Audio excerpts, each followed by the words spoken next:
Bonjour, je suis Doudou le gros chat.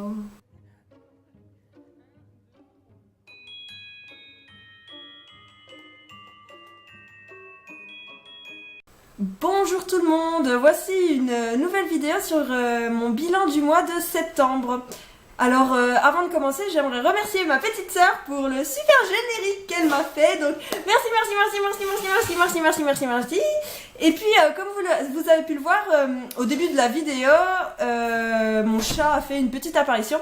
En fait j'ai décidé, je sais pas pourquoi, de mettre des petits trucs un peu débiles avant de commencer les vidéos. Donc là c'était mon chat. Mais ça pourrait être un peu n'importe quoi et ce sera sûrement très stupide. Donc voilà. Sinon, ce mois-ci, j'ai lu des livres. Enfin, le mois de septembre, j'ai lu des livres. Je n'ai pas compté combien j'en ai lu, donc je ne sais plus. C'est pas grave. On va commencer tout de suite. Le premier livre que j'ai lu, c'est Big Brother de Lionel Shriver. Donc aux éditions Belfond, que j'ai reçu en partenariat avec Babelio. J'étais super contente puisque j'ai découvert Lionel Shriver avec Il faut qu'on parle de Kevin, que j'ai totalement adoré. Et donc j'avais très envie de découvrir un autre de ses livres. J'ai beaucoup aimé. Ça parle de l'obésité et du rapport à la nourriture. Donc c'est une critique de la société. C'est très bien fait. Comme d'habitude avec Lionel Shriver, le style est assez pas lourd, mais disons qu'elle prend son temps pour expliquer comment sont les personnages, etc. Elle décrit tout, c'est-à-dire que le personnage il fait quelque chose, alors elle va expliquer pourquoi, nanana, blablabla. Et moi, c'est un style que j'aime beaucoup. J'adore comment elle étudie les personnages, etc. Comment elle va vraiment au fond des choses. Donc j'ai passé un vraiment super bon moment avec ce livre. La fin m'a achevé, j'ai envie de dire. Franchement, je la voyais pas venir. C'était vraiment troublant et dur, vraiment très dur comme fin, j'ai trouvé. Mais le livre est vraiment très bon, j'ai totalement adoré. Et encore une fois, je remercie Babelio et les éditions Belfond pour m'avoir envoyé ce livre. Merci beaucoup. Ensuite, j'ai lu Divergente, le tome 3 de Véronica Ross. Donc c'était pour le binôme du mois de septembre, si je ne me trompe pas. Et c'était vraiment une très bonne lecture. Vraiment, ce que j'ai apprécié ce que l'auteur a fait de son monde. On s'attend pas du tout à ce que ça tourne comme ça quand on lit le tome 1, puis ensuite le tome 2, et on tombe sur ce tome 3 et on se dit waouh, j'aurais jamais imaginé ça. Je trouvais que c'était très bien. 4 était moins chiant que dans le tome 2. Il était quand même un peu énervant par moments, mais bon, ça va. J'ai adoré Triss, franchement c'est un de mes personnages féminins préférés. Elle est vraiment super cool, elle est hyper touchante, je l'adore. J'ai beaucoup aimé cette fin, ça m'a touchée, ça m'a émue et c'est une très bonne trilogie. Donc, ensuite j'ai lu Les Maîtres de l'Ombre, donc Night Runner, le tome 1, Les Maîtres de l'Ombre de Lynn Flewelling. C'était génial. C'était génial. Oui, bon, bref. J'ai adoré. Alors, c'est l'histoire de Alec, donc qui a 16 ans, qui va être sauvé par Serégil et qui va en gros devenir son ami. Et Serégil va lui demander de l'accompagner dans ses aventures. Et leur relation, elle est trop bien. Alors vraiment, j'ai adoré comment ils allaient devenir amis, comment c'était fort entre eux, comment ils avaient besoin l'un de l'autre et tout, comment Alec il était vraiment accroché à Serégil, il le respectait et il grognait un petit peu quand Serégil du coup il le jetait et tout. parce que Alec a beaucoup aidé Seregil et tout. Et franchement, vraiment, j'ai adoré. Les personnages, ils sont super bien. J'ai trop aimé le magicien Lysander. J'ai aimé l'ami de Seregil qui s'appelle Mikoum. J'ai aimé découvrir la famille Mikoum. En fait, j'ai surtout l'impression que ce tome présente le monde. Les Seregil et Alec vont vivre de petites aventures, plusieurs petites aventures. Mais on n'est pas vraiment encore au cœur de l'intrigue, je pense. On a quelques indices. Mais moi, ça m'a pas du tout dérangé. J'ai vraiment aimé découvrir chaque personnage. J'ai aimé découvrir le monde. J'ai aimé vivre les petites aventures. J'avais envie d'en savoir plus. Quand je suis arrivée à la fin, j'avais juste une envie, c'est de me jeter sur le tome 2. Mais je me suis dit, allez, je me le réserve pour octobre. Et donc voilà, je recommande. C'est super bien, c'est super mignon. Les personnages sont super bien, leur relation est... Ouh, voilà, elle donne chaud aux oreilles, on va dire. Et voilà, j'ai beaucoup aimé. Alors après, j'ai lu. Donc je l'ai pas avec moi, j'ai lu Les Gardiens de Ga'Hoole, le tome 1, L'enlèvement de Catherine Lasky.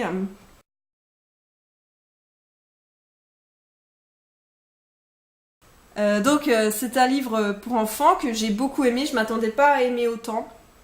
Donc c'est sur des chouettes, elles sont vraiment trop mignonnes.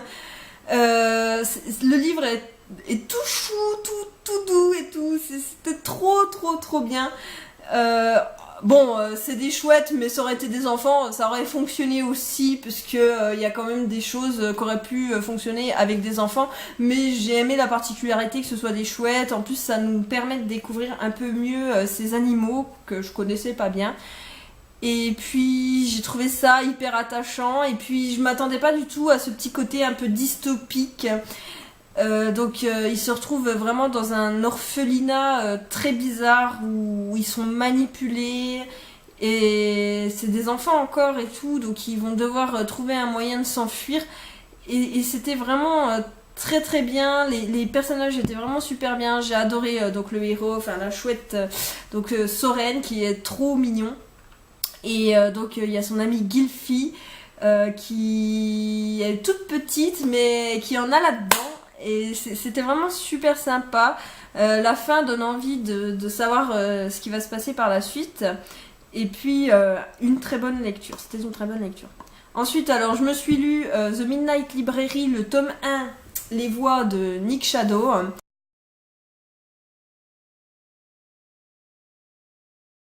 Donc, c'était 3 nouvelles, un peu d'horreur. Donc, les 3 se terminent assez mal. Et elles font un peu frissonner. Moi je me souviens de la deuxième, donc avec les baskets. Et c'était un petit peu inquiétant. On savait pas trop comment ça allait se terminer. La fin m'a... Waouh! La fin m'a laissé un petit peu comme ça, un petit peu choquée, on va dire. La première était plus douce, donc c'était les voix. Donc c'était une fille qui commençait à entendre des voix. Pareil, la fin était assez dure. Par contre, la fin de celle-là, je l'avais vu venir. Et puis enfin, il y avait mangé des pommes. Finalement, elle était presque plus drôle au vu de ce qui se passait, mais c'était quand même affreux. Et des fois, les adolescents, ils feraient mieux d'écouter ce qu'on leur dit. Ça leur empêcherait d'avoir des ennuis, surtout dans cette nouvelle.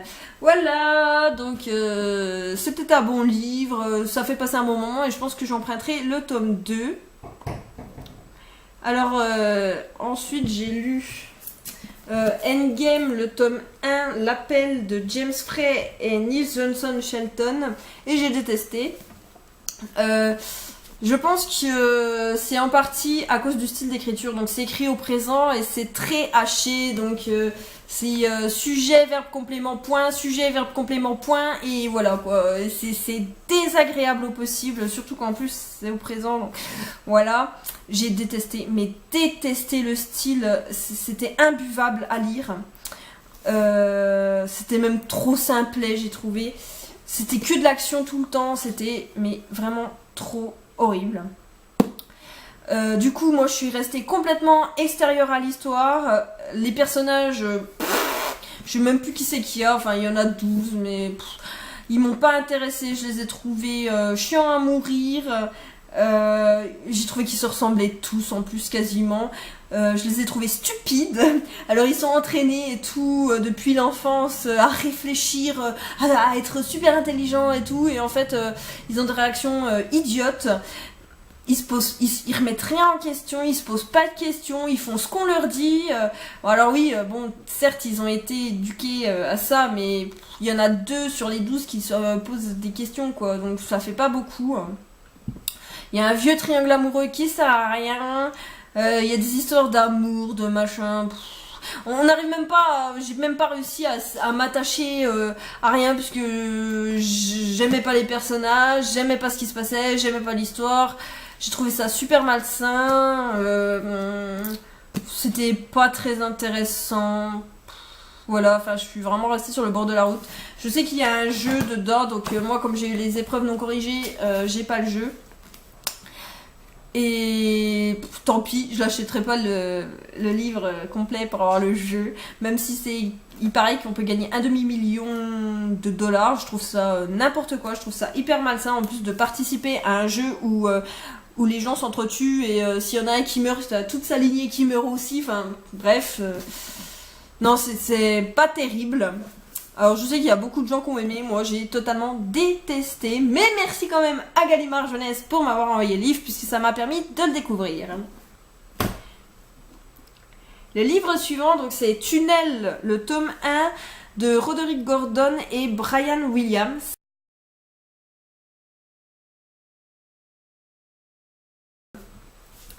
Donc pareil, je l'ai emprunté à la médiathèque, c'est un très très bon premier tome, je m'attendais pas du tout à ça, j'ai trouvé ça très original, une histoire vraiment que j'avais pas du tout vu venir, on va dire. Donc c'est un garçon qui aime créer des tunnels et découvrir des choses dans la terre, et jusqu'au jour où il va faire une découverte qui va un petit peu changer sa vie. Donc comme on est souvent sous terre dans cette histoire, j'ai eu un espèce de sentiment un peu de claustrophobie parce que c'est vrai qu'on voyait pas, j'ai l'impression qu'il n'y avait pas d'oxygène, je sais pas pourquoi. Donc c'est très dur, les personnages sont vraiment malmenés, ils souffrent, il y a des morts, enfin vraiment, moi plus d'une fois j'étais très mal au cours de ma lecture parce que c'est quand même assez difficile ce qui se passe, mais c'est vraiment un livre super que j'ai adoré. Les personnages sont hyper attachants, surtout donc le héros qui s'appelle Will, j'ai aussi beaucoup aimé son père, j'aimais bien sa sœur. Je me suis aussi attachée au meilleur ami de Will, donc Chester. Et puis après, on découvre d'autres personnages que j'ai également beaucoup aimés, donc ceux qui sont sous terre. Voilà, c'était vraiment des bons personnages. Après, il y a les méchants, alors eux, on les déteste, mais j'ai trouvé qu'ils étaient bien décrits, qu'ils faisaient vraiment flipper par moments. Donc c'était très intéressant. En plus, certains personnages qu'on croyait gentils, enfin qu'on aimait et tout, on se rend compte qu'ils sont pas forcément ce qu'ils nous ont montré. Et voilà, c'est vraiment super, c'est rempli de suspense. Et quand on arrive à la fin, on a envie de savoir ce qui va se passer ensuite. Après, j'ai lu donc le tome 3 d'Insaisissable, Ne m'abandonne pas de Tahiré Mafi. Comme je m'étais fait spoiler une petite chose de ce tome 3, je n'osais plus le lire. Donc quand Aurore m'a dit qu'elle avait commencé la trilogie, je lui ai dit bah, quand t'arrives au 3, tu me le dis, on le lit ensemble. Ça m'a poussé, ça m'a forcé en fait à reprendre cette lecture. D'autant plus que comme ça je pouvais faire mes remarques à Aurore derrière en râlant, en disant ah, il se passe ça m'énerve, etc. Donc du coup en plus ainsi j'ai pu prendre cette lecture beaucoup mieux que je le pensais. Donc j'ai aimé ce livre. Il y a certaines choses qui m'ont agacée avec Warner et Juliette. Ce que l'auteur a fait des personnages, j'ai trouvé ça un peu logique mais trop rapide. En fait on dirait que tout de suite on oublie tout ce que Warner il a fait, en fait tu l'oublies, d'accord, tu fais table rase. Enfin j'ai trouvé que c'était un peu trop rapide, un peu trop facile. Mais bon, ça passe quand même, il y a des scènes qui m'ont vraiment touchée et je crois que l'auteur, elle peut écrire n'importe quoi et elle a une écriture, je l'ai déjà dit, mais elle a une écriture qui me touche tellement que finalement, même s'il y a certaines choses qui m'agacent, j'aime quand même. Et puis, malgré tout ce qui se passe, j'ai quand même adoré Adam, d'accord ? J'adore Adam. et pour moi ça reste mon chouchou. Warner à la poubelle, voilà, hein. Non, j'aime bien Warner aussi, surtout depuis le tome 1.5, mais j'ai trouvé qu'il changeait trop vite dans ce tome-là, comme s'il avait jamais rien fait de mal. Mais bon, après, c'est un très très bon tome quand même, et puis c'est une super trilogie, surtout pour le premier tome qui est magnifique. Et enfin, le dernier livre que j'ai lu ce mois-ci, c'est Les Mystères de Pompéi de Cristina Rodriguez, que j'ai adoré. J'ai fait beaucoup de lectures que j'ai adorées ce mois-ci, c'est vraiment super cool. Donc, j'ai eu une petite dédicace de l'auteur, donc je l'avais rencontré aux Imaginales et c'est ma soeur qui avait lu les livres qui m'a dit « Ah, prends-les, ils sont trop bien !» Donc j'en ai discuté avec l'auteur et tout, et j'avais hâte de découvrir ce que ça pouvait donner. Donc c'est des enquêtes d'un centurion donc, qui s'appelle Caeso. Je pense que ça se prononce comme ça, Caeso, je sais pas. Et donc c'est pendant l'époque des Romains, donc avec l'empereur Tibère, et on fait la rencontre donc de Caligula. Et donc c'est un ami dans l'histoire là, hein, c'est un ami de Caeso, et Caeso va aider Caligula à s'en sortir, puisqu'à cette époque il y avait des problèmes avec des intrigues entre empereurs, entre sénat, etc. Voilà, donc c'était vraiment super bien, l'enquête est très prenante, les personnages sont hyper attachants, j'ai beaucoup aimé Caeso, mais c'est surtout Io que j'ai adoré. Donc Io, c'est le léopard.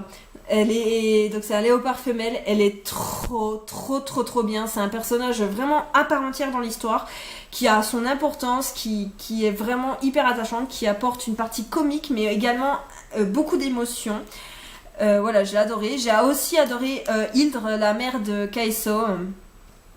Et voilà, j'ai adoré aussi rencontrer Caligula, que j'ai trouvé très gentil, très attachant surtout, mais qui a ce petit côté un petit peu froid, qui peut expliquer ce qui s'est passé ensuite. Donc Caligula, plus tard, quand il est nommé empereur, c'est pas un spoil, hein, c'est historique, hein. Quand il est nommé empereur, il est devenu un vrai tyran. Et peut-être on voit un petit peu ce côté-là chez lui, mais en attendant, ça reste un personnage très attachant, j'ai trouvé. Voilà, c'était un super récit, l'enquête est très bien menée. J'ai adoré tout le côté historique, etc. Et je pense ne pas tarder à lire le tome 2 et d'autres livres de cet auteur. Et donc, pour finir cette vidéo, je vais vous présenter le livre que je suis en train de lire. Donc c'est Le Meg Corbin, tome 1, Lettre écarlate de Anne Bishop. Ce livre a toute une histoire. Il faut savoir que je l'avais emprunté à la médiathèque. Et comme je ne l'ai pas lu assez vite, je ne l'avais pas fini. Il fallait que je le rende si je ne voulais pas avoir une amende. Donc j'ai décidé de le prendre plus de temps, de le renouveler. Et manque de bol, il y avait quelqu'un qui l'avait déjà réservé et je ne pouvais pas le renouveler. Résultat, première chose que j'ai fait, alors sortant de la bibliothèque, c'est aller en librairie me l'acheter, puisque je voulais absolument savoir la fin de ce tome-là, la suite. J'en suis, vous voyez, presque à la fin. Il me reste moins de 100 pages. J'ai du mal à avancer dans cette fin car elle est beaucoup plus stressante qu'elle reste et j'ai peur de ce qui va arriver. J'ai pas envie de le terminer en plus puisque la suite n'est que le 1er avril 2015. Et c'est de la Big Clit. Mais j'avoue, franchement, c'est génial. Je vous en parlerai peut-être plus dans ma chronique quand je l'aurai fini et dans le prochain bilan. Mais un super bon livre que j'adore. Donc c'en est fini pour ce bilan du mois de septembre. J'espère qu'il vous aura plu. N'hésitez pas à me dire si vous avez lu un ou plusieurs des livres que j'ai présentés ou s'il y en a certains qui vous donnent envie. Je serais ravie d'en parler avec vous. Et sur ce, eh bien, on se voit la prochaine fois et à plus!